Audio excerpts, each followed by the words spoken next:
Olha aí, galera. Vocês se recordam que nós iniciamos tivemos uma aula em IED que nós tratamos de fontes do direito, onde nós comentamos sobre os vários elementos que podem suprir possíveis lacunas jurídicas, possíveis lacunas na lei. A gente fala de fontes de direito, nós comentamos que a lei nós temos como nossa fonte primária, aí em diante nós comentamos outras diversas fontes, como o direito consuetudinário, nós falamos de princípios gerais de direito, a questão doutrinária, nós exemplificamos com a nossa peça, quando nós iremos elaborar como aplicadores do direito já, nós comentamos e fazemos analogias ao que os doutrinadores escrevem, elementos de doutrina majoritária ou até mesmo minoritária, como costuma cair em concursos. Enfim, nós tratamos dessas fontes do direito, é só vocês recorrerem lá aos slides. E hoje, quando eu falo de subsunção e competência, relacionando essa subsunção e a competência, eu estou falando de mais uma forma de nós aplicarmos o direito fazendo essas analogias do que vai se tratar para que eu possa aplicar esse direito. Ainda tem um elemento que, quando eu falo de lacunas na lei, eu estou me referindo não necessariamente ao direito, porque assim, a lacuna ela ocorre na lei, na legislação, mas a lacuna ela não ocorre no direito. Porque ela pode existir na lei, mas esse direito, ele sempre vai existir. Então, por mais que eu veja, a gente está falando de relações humanas, de N situações que podem ocorrer. Perceba, a legislação ela não vai acompanhar de forma íntegra todos os acontecimentos possíveis e inimagináveis que podem ocorrer no nosso mundo fático, na nossa sociedade, ao nosso derredor. Enfim, se eu tenho muitas situações que podem ocorrer, necessariamente eu não tenho, de forma diretamente proporcional, um número X para essas tamanhas situações que podem vir a ocorrer em sociedade. Então, quando eu falo que eu tenho lacuna, veja, eu tenho lacuna na lei, mas no direito não. Porque ainda que eu não tenha uma lei que acompanhe aquela determinada situação que ocorreu, no caso concreto, ali na lide, na sociedade, a ser observado, eu tenho sim um direito que ali existe, que ali vigora. Então, eu vou fazer o quê? A partir das minhas fontes do direito, que não são só a minha fonte, que não se trata só da minha fonte primária, como a lei, eu tenho as outras que podem suprir. Então, a subsunção, o elemento de tentar achar a melhor forma como enquadrar o caso concreto ao meu ordenamento jurídico, é uma forma de resolução de conflitos, é uma forma de tentar aplicar a lei da melhor forma. Ficou um pleonasmo vicioso aí. É uma maneira de tentar aplicar a lei de uma forma mais eficaz. Porque, veja, o principal ponto que eu posso considerar que o direito tenha eficácia é a aplicação do mesmo. Entenda, ainda que não seja a partir da premissa de uma fonte primária de direito, que é a lei, esse direito vai poder ser aplicado sim, porque eu posso ter essas outras fontes de direito que vão me suprir. Então, é por isso que eu falo que a lacuna ela persiste na legislação, mas ela não incide no direito, porque o direito sempre vai existir e não necessariamente vai fazer uso de fonte primária de direito, que é a norma jurídica, mas pode fazer uso de todas essas outras fontes de direito, de fontes que podem suprir a minha necessidade de conceder aquele direito, né, que ali existe, que ali incide no caso concreto. Pois bem, prossigamos. Então, quando eu falo que não há norma jurídica sem finalidade, é justamente isso, porque se eu tenho uma legislação, eu tenho ali um projeto de lei, ele é voltado para determinado assunto, e ainda assim eu posso usar um assunto que está, vamos ver, está lá no Código de Processo Civil e aplicá-lo de forma subsidiária a uma justiça especial, que é a justiça laboral, a justiça do trabalho. Então, eu tenho ali uma analogia, eu vou fazer uso de forma subsidiária do Código de Processo Civil, é uma norma jurídica, é uma fonte primária. Mas daí eu fazer analogias, ainda que eu esteja trabalhando ali com uma justiça especial, eu vou fazer uso de forma subsidiária de uma norma do Código de Processo Civil, porque vai ser aplicado ali de forma análoga ao caso concreto. Por mais que o Código de Processo Civil não seja a fonte primária da Justiça do Trabalho, por ser uma justiça especial e por ter normas voltadas para todo o procedimento e forma como ela deve agir, né, diante do caso concreto. Então, eu não tenho norma jurídica sem finalidade. Toda norma ela vai justamente existir para ter eficácia, para incidir, para ser aplicada, justamente pensando que eu vou ter sempre uma norma abstrata, mas eu vou ter um caso concreto, e esse caso concreto vai poder fazer uso dessa norma, ainda que ela não seja direcionada à especificidade desse caso concreto. Então, eu preciso entender que, de fato, a sociedade é a preocupação do direito. O elemento, é o interesse maior da administração pública, é a preocupação com o bem-estar social, com o suprimento da necessidade dessa coexistência pacífica da sociedade, é a maior preocupação da administração pública. Conseguintemente, é a maior preocupação da aplicação da norma, né? Da aplicação das fontes do direito de forma geral.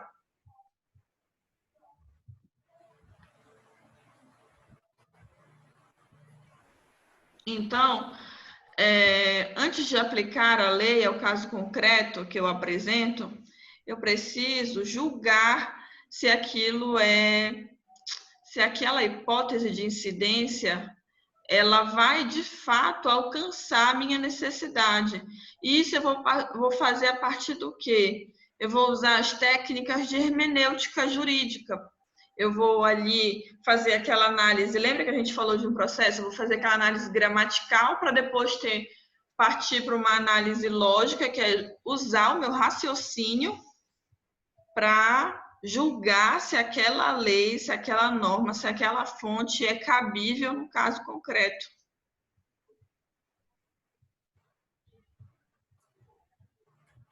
Então, é justamente isso, tentar entender a partir de uma interpretação o sentido e o alcance real que aquelas expressões do direito estão ali nas entrelinhas da norma. É fazer todo esse trabalho hermenêutico de interpretação jurídica para que eu possa atingir o objetivo principal, que é o quê? A eficácia da norma com a sua consequente o quê? A aplicação, no caso, em tela, a ser analisado ali pelo magistrado, a ser analisado ali pelo aplicador do direito.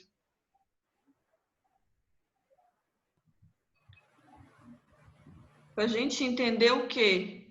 O real sentido que o ordenamento quer transparecer para a sociedade, o real sentido da norma em si.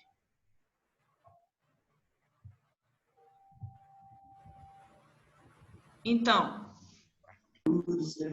quando eu falo em aplicação e incidência do direito, eu estou tratando justamente do que esse juiz, do que esse magistrado vai tratar. Vejamos, eu tenho o princípio processual do livre convencimento do magistrado.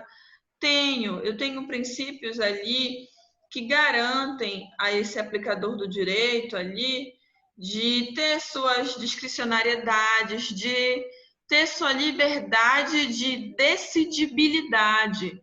Então, perceba, não é porque eu tenho esse poder de decidibilidade como magistrada que eu não vou observar os trâmites legais, que eu não vou observar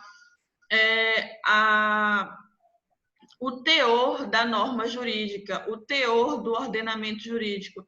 Na verdade, eles servem tanto para me dar liberdade, quanto para me delimitar, fazendo com que eu, de fato, coloque em prática essa eficácia normativa.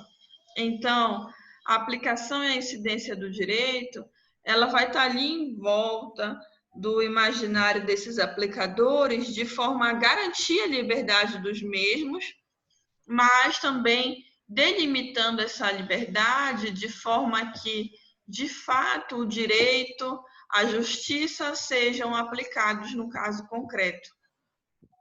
Então, o juiz, ele aplica as normas gerais ao dar ali a sua decisão, a sua sentença. O legislador, ele edita essas leis, aplica a Constituição, né? Lembrando que tudo tem que ser conforme os preceitos constitucionais.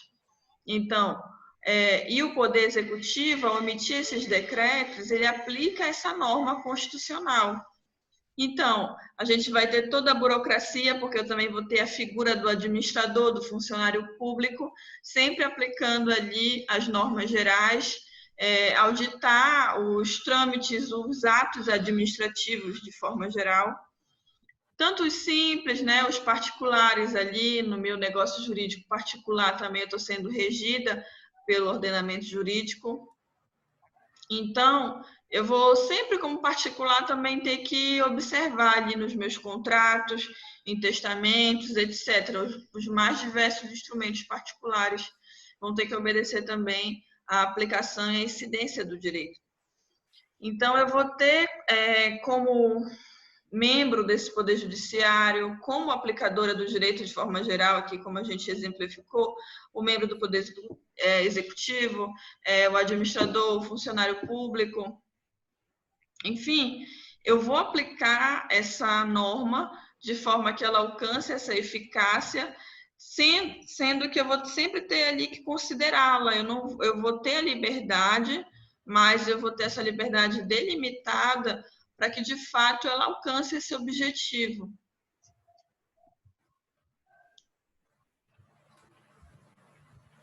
Aí vamos ver aqui o que esse autor fala. O Carlos Maximiliano, ele fala que a aplicação do direito consiste em enquadrar um caso concreto na norma jurídica adequada. Então, eu vou sempre ter o quê? Que ter essa relação ali explícita. Veja, eu não vou poder colocar uma norma ali, uma codificação ali do Código Florestal, quando eu quero, na verdade, tratar do ECA, do Código voltado ali para as crianças e adolescentes. Então, eu sempre tenho que fazer esse trabalho hermenêutico para que eu entenda a aplicação do direito. nada mais é do que isso. A aplicação adequada do direito na vida ali do mundo fático, na vida real. Então, eu vou ter que entender se esse dispositivo ele se adapta àquele caso concreto. Essa é a ideia, aquele fato ali determinado. Para que eu possa o quê, gente? Consequentemente, saber como cuidar daquele caso concreto, como amparar os envolvidos no mesmo, como eu vou lidar com a razoabilidade, com a proporcionalidade devida ali naquele caso concreto. Como é que eu fiz esse sopesamento jurídico de normas? É toda uma questão de adaptar a norma jurídica, as fontes do direito em si, ao caso concreto.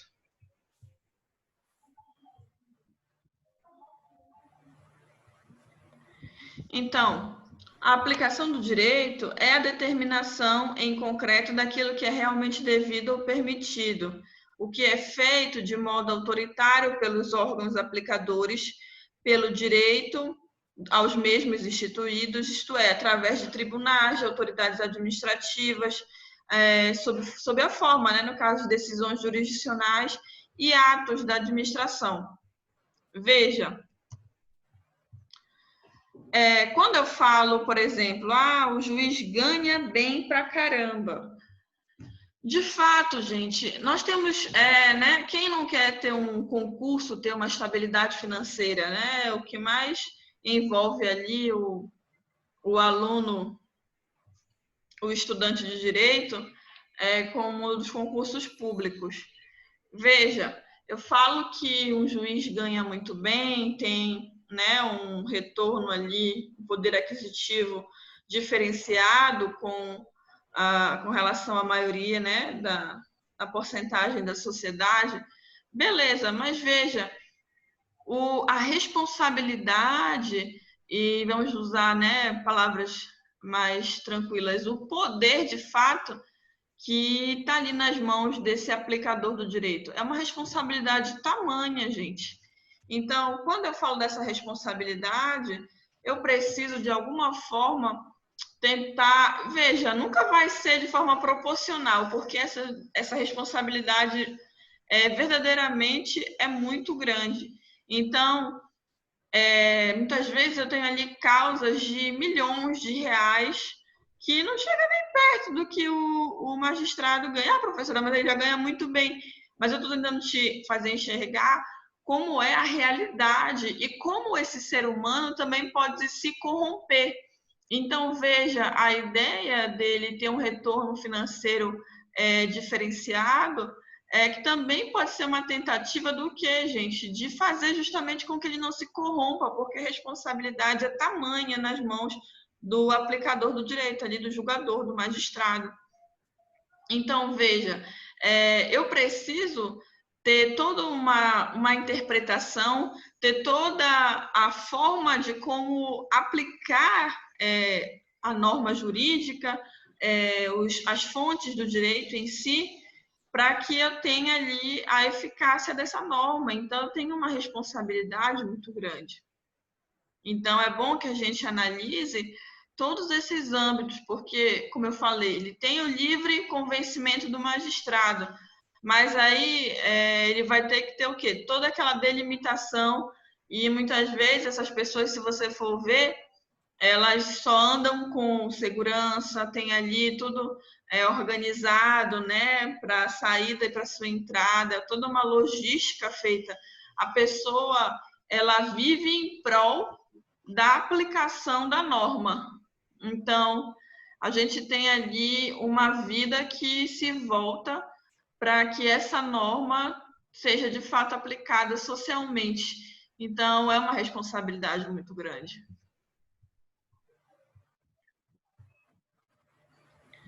Então,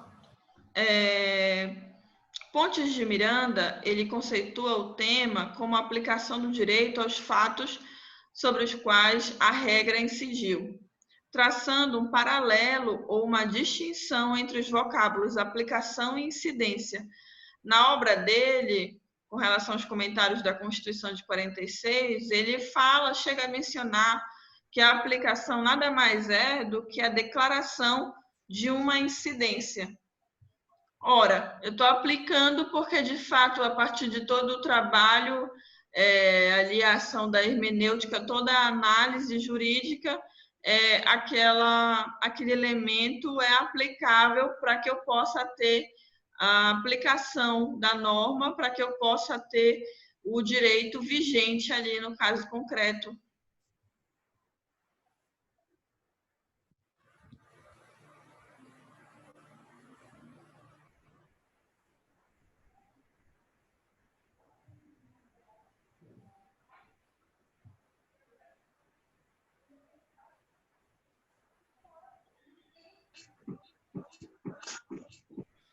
Ao tratar aqui da subsunção e do silogismo, quando eu falo em aplicação do direito, a aplicação é feita pelo Estado juiz, né? Pela administração pública, a partir ali da figura do aplicador do direito. Surge um delicado problema, o confronto entre a norma geral e a abstrata e um fato específico e concreto. Então, é justamente isso que a gente vem falando. Eu tenho ali uma norma abstrata, uma norma geral, que eu tenho que desdobrá-la de forma que ela se aplique ao caso concreto, de forma que ela se aplique, que ela entre em prática ali naquela especificidade do caso em tela. Então, ao sentenciar, vai caber a esse juiz de direito adequar uma ou mais normas. Não necessariamente eu vou ter aplicação só de um regramento jurídico, não, viu? Justamente, eu vou ter que aplicá-los aos fatos particulares, observando toda essa situação de incidência, interpretando e posteriormente aplicando, né, ao direito. Então, eu vou ter esse silogismo e essa subsunção da norma aplicada ao fato concreto. Então, esse outro autor, ele fala que a subsunção é o fenômeno de um fato, para que, na verdade, essa norma, ela precisa se configurar rigorosamente à previsão hipotética da lei, tá? Da norma. Então, quando eu falo em subsunção, eu tenho um fato que rigorosamente ele se enquadra em todos os parâmetros que aquela norma condiz. Então, aquela norma, ela se relaciona a este fato em todas as suas peculiaridades. Então, disse que o fato ele se subsume à hipótese legal quando corresponde, né, de forma íntegra, completa e rigorosa à descrição que dele faz a lei. Essa é a nossa subsunção.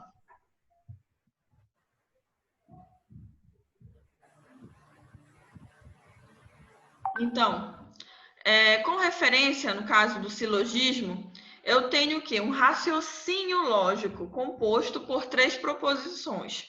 Eu tenho de forma tal que a conclusão é uma decorrência necessária das 2 premissas anteriores. Então, eu vou ter premissas que vêm primeiramente, já está no próprio nome, foi até um pleonasmo isso aqui, premissas. Eu estou falando de premissas, elas vêm inicialmente na ordem lógica das coisas, para que, consequentemente, eu vou ter, vamos lá, eu tenho uma norma e tenho um fato. Trocando em miúdos, eu vou ter ali premissas de que aquela norma ela vai ser adequada, ela vai ser cabível àquele fato concreto, aquele caso concreto ali que ocorrera. Então, eu vou ter, consequentemente, uma conclusão lógica de que aquele fato se adequa àquela norma vigente no nosso ordenamento. Então, quando eu falo de silogismo ali, eu tenho que ter em mente que a norma jurídica, ela é geral. Ela tem uma premissa maior ali, tem uma norma geral. E o fato, ou caso específico e concreto, ele é uma premissa menor. Então, eu tenho uma norma jurídica, que é a minha premissa geral, minha premissa maior. Eu tenho, em seguida, uma premissa menor, que é o meu caso concreto a ser aplicado. E eu vou ter, por último, a minha conclusão. Eu vou ter a minha conclusão, que é a minha decisão, a minha sentença ali jurídica, a sentença concedida pelo aplicador do direito, concedida pelo juiz de direito, é a minha conclusão. Então, eu tive duas premissas maiores, que é a norma em si, abstrata e geral, e a minha premissa menor, que é o meu caso concreto, que vai casar, que vai relacionar-se com essa norma abstrata. E a minha conclusão de tudo isso é a minha sentença. É o que o magistrado, ali a partir do seu livre entendimento, nos disse no final, a partir do seu poder de decidibilidade. A minha decisão nada mais é do que a minha conclusão da relação entre a minha premissa maior e a menor, que é a norma e o caso concreto.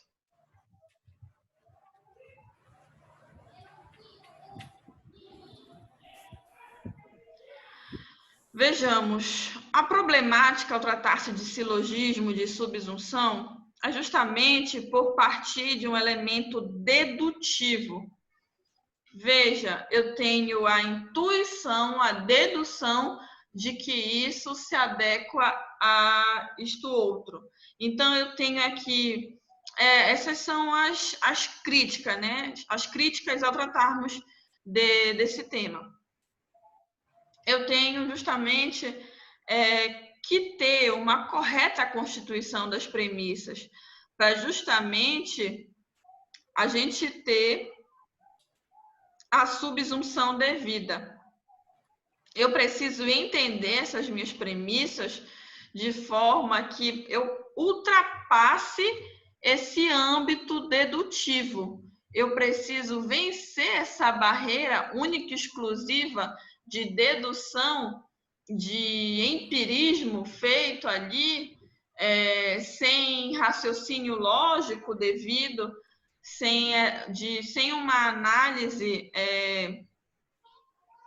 aprofundada. Eu vou ter que ter, de fato, o empirismo ali ocorrendo em todos os seus trâmites. De fato, que a razão ali, né, na ciência humana, justifique a aplicação dessa norma. Então, quando eu cito o fato do empirismo, é que, além de apenas observar, eu vou ter que justificar, argumentar, embasar a minha dedução. Ela vai ter que passar do âmbito dedutivo. Eu vou precisar ter o esclarecimento devido dessas minhas premissas para que essa subsunção, de fato, ela seja achada. De fato, ela seja cabível no caso concreto. Então, constituição das premissas é fundamental para uma decisão justa. Veja, a gente passando aqui daquele âmbito de que nem sempre a justiça e o direito andam lado a lado, que muitas vezes a gente tem a aplicação do direito, mas não tem da justiça, mas que a gente sempre deve primar pela justiça, mas procurando também aplicar o direito.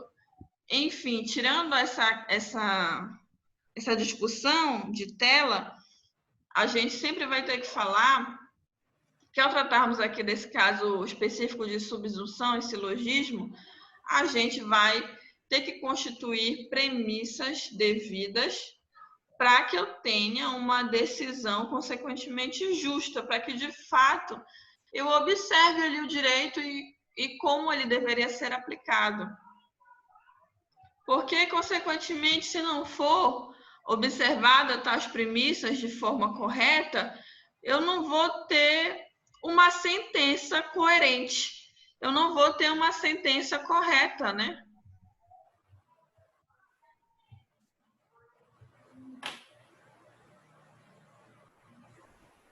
Então, veja, o mesmo fato, ele pode acarretar a incidência de várias regras jurídicas, que devem ser aplicadas conjuntamente, o que por si já poderia levar à confusão mental do julgador, acarretando a elaboração da premissa incorreta, como a gente mencionou anteriormente, com relação a esse método dedutivo, sem, né, o embasamento, o fundamento legal devido. Então, nesse âmbito, a gente deve também considerar que não se aplicam normas jurídicas isoladas, mas sim uma regulação global. Veja, é mais uma questão de ciência humana. Eu preciso relacionar, não existe aquela exatidão pura e seca. Eu preciso mencionar, embasar, fundamentar com base de uma análise global. O exemplo que eu dei para vocês da justiça especial, que foi o exemplo da laboral, mas ainda assim fazendo subsidiariamente a aplicação de um outro código, que é o de processo civil, que pode ser aplicado na mesma. Então, eu preciso fazer uma relação entre as normas. Eu preciso fazer uma análise contundente, suficiente, que partiu a partir de uma visão global do ordenamento jurídico positivado, do nosso ordenamento jurídico pátrio. Então, eu vou extrair da aplicação do direito não somente uma redução à análise lógica e formal, sem antes fazer todo um estudo sobre os atos complexos que envolvem as mesmas. Eu vou ter que chegar à utilização desse silogismo de forma que eu tenha sempre uma análise preliminar do fato para que eu possa escolher a norma aplicável.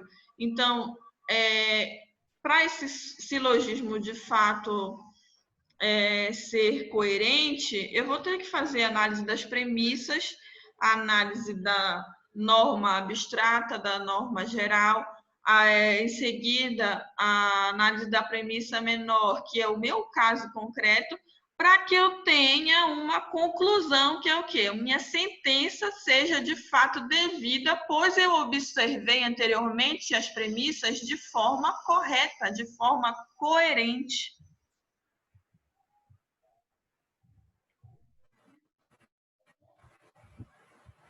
Pois bem, então a escolha da norma jurídica aplicável, ela já demanda, né, análise cautelosa, cuidadosa do nosso ordenamento.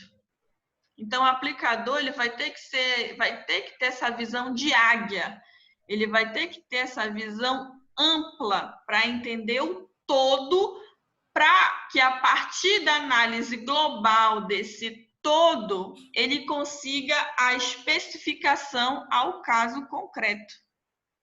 A partir o quê? De apoio de princípios gerais do direito consuetudinário, de N fontes do direito, de princípios, enfim, que é a doutrina da jurisprudência. Então, por exemplo, eu vou te dar um outro exemplo mais aprofundado. Quem quer fazer aí e se especializar e fazer na prova da ordem, que é muito diferente do que muitas vezes a gente faz no nosso mundo fático, na prática da advocacia, o direito do trabalho, eu tenho ali uma fonte interminável que se altera para sempre, sempre, de forma muito frequente, de normas. Então, eu vou ter orientações jurisprudenciais, eu vou ter súmulas vinculantes, como eu tenho em forma geral, mas eu tenho outras voltadas para a justiça laboral. Eu vou ter os artigos que nós já temos, eu já tenho o código, que é a consolidação das leis do trabalho.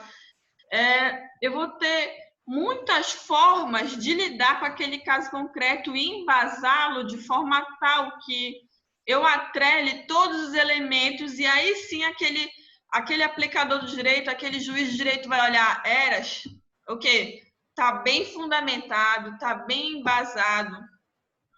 A pessoa partiu ali de um embasamento jurídico constitucional, aí ela partiu para o código, para a consolidação, partiu para jurisprudências, partiu para orientações, para, enfim, para precedentes normativos que eu ainda tenho na Justiça do Trabalho.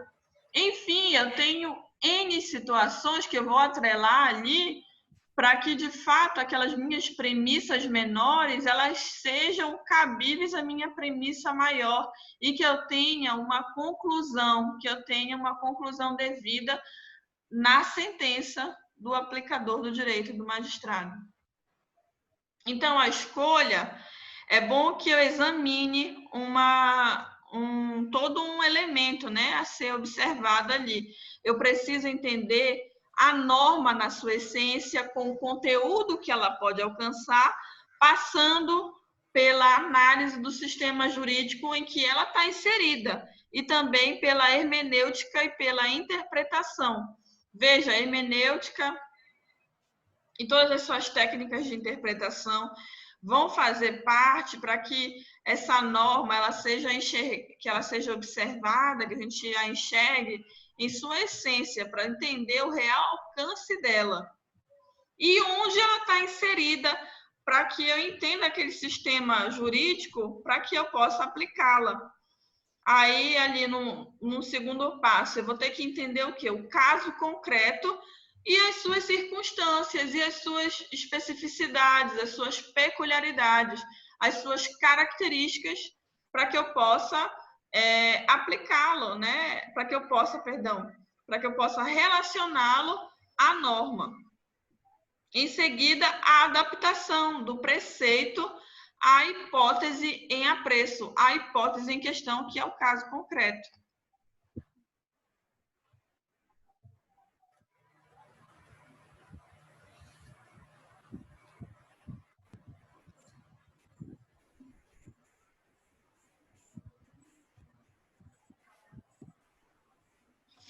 Veja, segundo esse outro autor, o juiz ele deve o quê?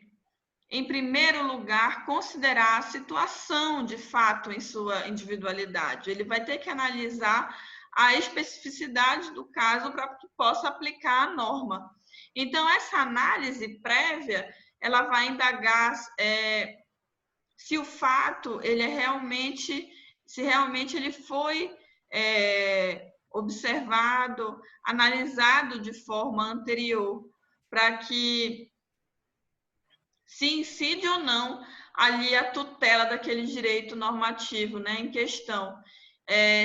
Quais são as normas que eu vou ter que dizer respeito àquele caso, a partir do que eu estou qualificando juridicamente o fato, para que eu possa ver se realmente essas premissas estão sendo, essa premissa da minha norma geral e abstrata está sendo de fato observada no meu caso concreto. Então, o juiz ele realiza em primeiro lugar o que denomina de um diagnóstico, né, do fato. E em segundo lugar, um diagnóstico jurídico. Eu vou ter que entender o quê? Resumindo em miúdos, eu vou ter que analisar o fato que vem a mim, o meu caso concreto, a minha lide, para que em um outro plano eu tenha o entendimento do meu diagnóstico jurídico que eu vou aplicar ao meu caso concreto. A atividade judiciária, ela requer justamente uma aplicação real, né? Uma aplicação que se volte para o objetivo maior da norma, que é a sua eficácia. Eu vou ter que analisar a atividade judiciária ali, ela vai observar o quê? Uma lógica formal do direito. Então, partindo desse pressuposto, a aplicação desse direito, antes do que mais nada, uma questão complexa, porque se eu falo dessa análise global, eu estou falando consequentemente dessa questão complexa, porque eu preciso ali entender todos os elementos que envolvem aquele caso concreto. Então, a norma ela é um ato de reflexão. eu vou ter que ter um elemento ali muito atencioso, né? De uma forma muito atenciosa, para que eu possa enxergar todas as reais necessidades e anseios daquele caso, para que eu possa atribuir a norma a ele. Então, eu vou ter uma sensibilidade muito grande, um tato para com a aplicação da norma naquele caso. Eu vou ter que ter o quê? Prudência. Eu vou ter que ser coerente como aplicadora do direito para que eu possa condicionar as indagações teóricas e técnicas. Quais as teorias, as técnicas que eu usei para que eu pudesse fazer com que a norma, de fato, atingisse sua eficácia? Quais as teorias e técnicas que eu usei para que o meu caso concreto ele fosse, de fato, ali solucionado? E aí eu vou entender que eu preciso ter competências para que esses casos sejam relacionados a essas determinadas competências. Então, eu tenho essa competência como um critério de distribuição dos vários órgãos do Poder Judiciário e as atividades que a eles são relativas. Então, eu vou ter prerrogativas de um órgão, eu vou ter o Poder Judiciário, para aplicar o direito utilizando a força do Estado para que suas decisões sejam eficazes. Então, a competência é um critério de distribuição entre os vários órgãos do Poder Judiciário das atividades relativas ao desempenho da jurisdição. Então, observe, a distribuição de competência ela é feita a partir do próprio preceito constitucional. Então, eu tenho ali o meu Supremo Tribunal Federal,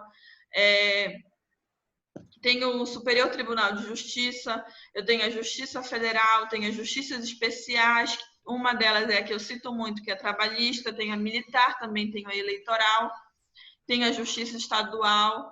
Então, eu tenho ali que atribuir, conforme as competências, eu vou ter os casos a serem observados. Veja, eu tenho toda uma organização. Vocês vão estudar mais a fundo competência quando vocês forem estudar processo civil. Então, eu tenho que ter toda essa organização para que, de fato, essas premissas sejam direcionadas para os seus lugares devidos, para que eu tenha a sentença de forma eficiente, enfim, que eu tenha a devida conclusão por esse magistrado também, que teve competência para julgá-la, entende?